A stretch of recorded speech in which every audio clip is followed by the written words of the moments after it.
Toubab à Dakar 1, une mystérieuse enquête au musée. Violette Caillot, édition Rocaille. Toubab à Dakar 1, une mystérieuse enquête au musée. Clémentine, 10 ans, est orpheline. Sa meilleure amie, nommée Maya, va l'aider. Mais à quoi? À de palpitantes aventures, pardi. Si tu veux les suivre, eh bien lis ce livre. Livre policier, d'enquête.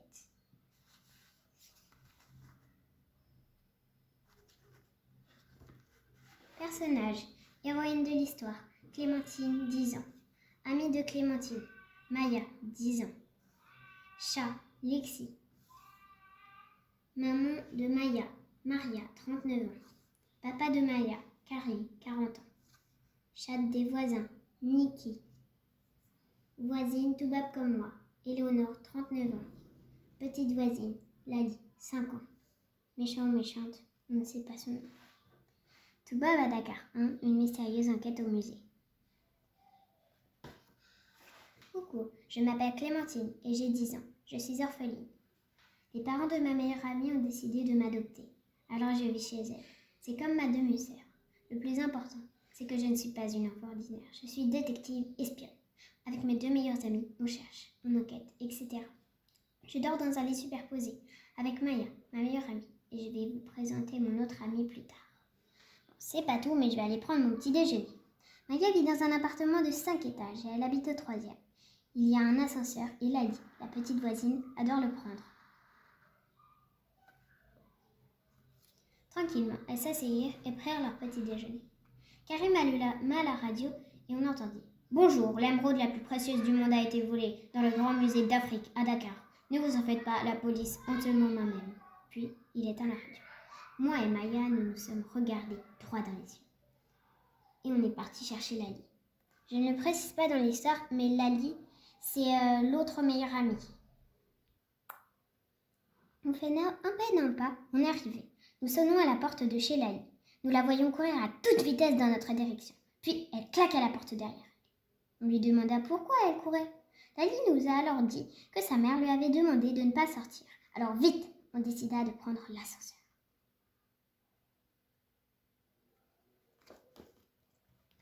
Une fois en bas, on coura vers l'extérieur de l'appartement. Et vite, on prit le bus en direction du grand musée de Dakar. Lali arrivait à voir le paysage, pas moi, parce qu'elle était petite, et arrivait à se faufiler entre les personnes qui étaient toutes collées dans le bus. Arrivé au terminus, on saute du bus. Hop! Puis, nous courons en direction du majestueux musée. De grands gardes nous regardaient droit dans les yeux. Lali faillit pleurer à cause de leurs grands pistolets. Punaise! ai-je hurlé. Lali me demanda alors pourquoi j'avais crié. Je lui répondis que le musée était fermé et que nous devrions passer par la porte de derrière. C'est alors que j'entendis le soupir de Maya. Elle me raconta qu'il y avait des caméras, mais à notre grande surprise, celle-ci était cassée. Mais par qui? C'est alors que je demanda à Lali d'ouvrir la porte. Elle me rétorqua. Non, j'ai trop peur. Alors, Maya s'avança vers la porte, puis elle l'entrouvrit. Je lui chuchota. Alors, la voie est libre. Celle-ci me répondit d'un simple regard. Puis, toutes les trois, nous pénétrons dans la salle des statues. Statues en nacre. Toutes les trois, nous nous avançons vers les statues. La préférée de Lali, c'est la sirène assise sur les rochers. Mais bon, cela ne faisait pas avancer l'enquête. Donc, avec Maya, nous cherchions un plan du musée. Soudain, Maya me montra une pile de plans. Maya prit le plan dans ses mains, puis elle l'ouvrit. En le consultant, elle aperçut que nous étions pile à l'endroit qui était opposé d'où on devait être. Peut-être qu'il y aura des détours, des mésaventures. Enfin bref, nous parcourons la salle des statues de toute matière. Je sais pas quoi faire, m'annonça Lali. Quelle question? Va chercher des indices, lui répondis-je. À peine terminé ma phrase. Cling! Entendit-on au fond du couloir. Nous courons vers celui-ci. Statue de toute matière. Nous entrons dans une étrange salle. Lali distingua, dans la pénombre, de petits éclats de verre. Quand tout à coup, Maya nous chuchota. Là-bas, une vitre brisée. Il n'en fallait pas plus. Un homme surgit du noir. Celui-ci envoya un gaz violet, puis plus rien. Nous nous réveillons par terre, dans le musée. Bizarre, dit Maya. Et si ça se trouve, c'était le coupable, rétorqua Lali.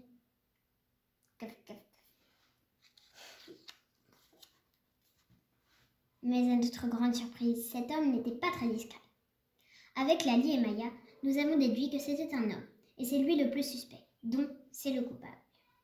Maya découvrait aussi de fabuleux indices. Dessin de Mukai, vol de l'émeraude, gaz violet, corps, mousqueton, il est très équipé, voleur d'œufs, photo du méchant, homme.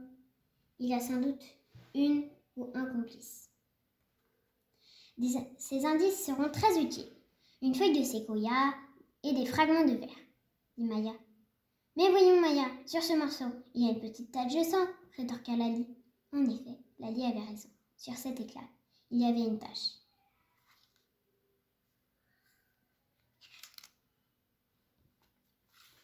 Avec les feuilles de séquoia, je me suis dit qu'une petite visite au jardin botanique s'imposait. Lali prit la parole. Pourquoi aller au jardin botanique? Il y en a partout des séquoias. Heureusement, elle retint sa langue de justesse. Il n'y a pas de séquoia en Afrique. Avec mes amis, nous prîmes un taxi et il nous conduisit au jardin. Nous sortîmes du taxi, quand tout à coup, Lali s'exclama. Là-haut, regardez, sur le séquoia. Mais ça ne serait pas le monsieur du musée?